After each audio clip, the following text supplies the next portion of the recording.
అందరికీ నమస్తే అండి. నా పేరు అనిల్ కేతా. జనగలం ప్రేక్షకులకు స్వాగతం.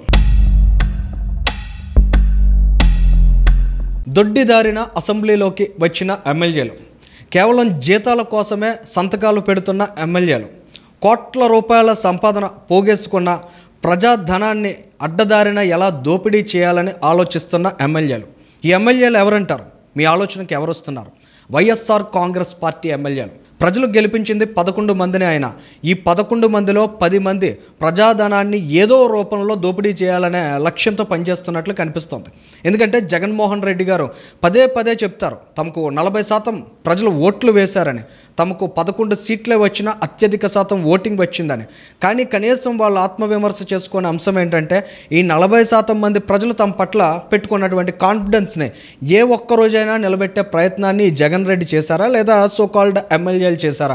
ఖచ్చితంగా వారంతా పునరాలోచన చేసుకోవాలి. అయితే ఈ అంశాన్ని ఇక్కడ ఎందుకు ప్రస్తావించాల్సి వస్తుందంటే, ఆంధ్రప్రదేశ్ రాష్ట్ర అసెంబ్లీ నిన్న ముగింపు సందర్భంగా, సెషన్స్ ముగుస్తున్న సందర్భంగా చంద్రబాబు నాయుడు గారు ఒక అంశాన్ని లేవనెత్తారు.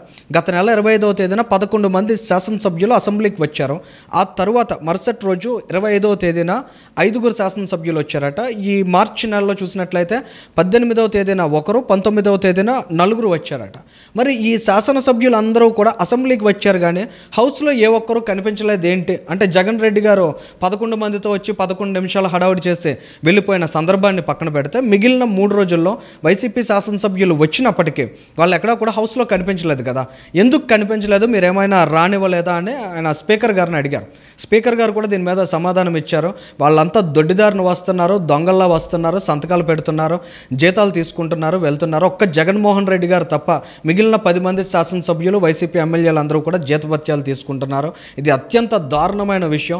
ప్రభుత్వ ఉద్యోగులు కానీ నిజంగా ఇలా చేస్తే ఏ ఒక్కరైనా యాక్సెప్ట్ చేస్తారా? అంటే ప్రభుత్వ ధనాన్ని జీతాల రూపంలో తీసుకుని వాళ్ళు విధులకు హాజరు కాకుండా, వాళ్ళు విధులు నిర్వర్తించకుండా ఉన్నట్లయితే ఏ ఒక్కరైనా యాక్సెప్ట్ చేస్తారా అని అయ్యన్న పాత్రుడు గారు దీన్ని ప్రశ్నించారు. ఖచ్చితంగా సభ్యులందరూ సీనియర్ సభ్యులతో చర్చించిన తర్వాత, నిబంధనలను ఒకసారి పరిశీలించిన తర్వాత, అవసరమైతే ఎథిక్స్ కమిటీకి రిఫర్ చేసి ఈ 10 మంది శాసనసభ్యులు, ఇంక్లూడింగ్ పెద్దిరెడ్డి రామచంద్రారెడ్డి లాంటి వాళ్ళు కూడా, కొన్ని వేల కోట్ల రూపాయల సంపదను పోగు చేసుకున్న వాళ్ళు కూడా ప్రజాధనాన్ని ఎంత దారుణంగా లూటీ చేస్తున్నారంటే అత్యంత అవమానకరమైనటువంటి విషయం. దీని మీద మరి ఏపీ శాసనసభ ఏ విధంగా వ్యవహరిస్తుంది, అలాంటి నిర్ణయాలు తీసుకుంటుంది అనేది ఖచ్చితంగా వెయిట్ చేసి చూడాలి.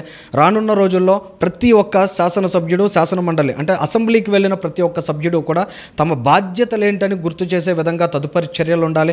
ప్రజలకు కూడా తెలియాలి అసలు ఒక ఎమ్మెల్యే, ఎమ్మెల్సీ యొక్క విధులేంటి, వారి బాధ్యతలు ఏంటి అనే విషయాన్ని ప్రజలు కూడా తెలుసుకోవాలి.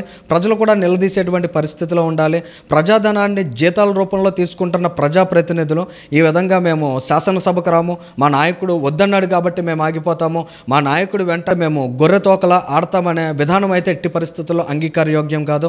ఇది ఆంధ్రప్రదేశ్ రాష్ట్ర అసెంబ్లీలో ఒక కఠినమైన నిర్ణయానికి అవకాశం ఇవ్వాలి. మరి ఏపీ శాసనసభ స్పీకర్ అయ్యన్న పాత్రుడు గారు రానున్న రోజుల్లో దీని మీద ఎలా యాక్ట్ చేస్తారో, ప్రజాప్రతినిధులను ఏ రకంగా గాడిలో పెడతారో, ముఖ్యంగా ప్రతిపక్షానికి సంబంధించిన వాళ్ళు బాధ్యతాయుతంగా ఉండాలి. 25 ప్రశ్నలు వారు లేవనెత్తారంట ప్రశ్నోత్తరాలకు సంబంధించి, కానీ ఏ ఒక్క ప్రశ్నకు సంబంధించి వాళ్ళు హౌస్లో లేకపోవడం వలన ఈ 25 ప్రశ్నలకు సంబంధించి సమాధానాలు ఇవ్వలేనటువంటి సిచ్యువేషన్ ఇవాళ అసెంబ్లీలో వచ్చింది. అంటే అంత బాధ్యతారాహిత్యం అనేది ఇక్కడ ప్రతి ఒక్కరూ అబ్జర్వ్ చేయాలి.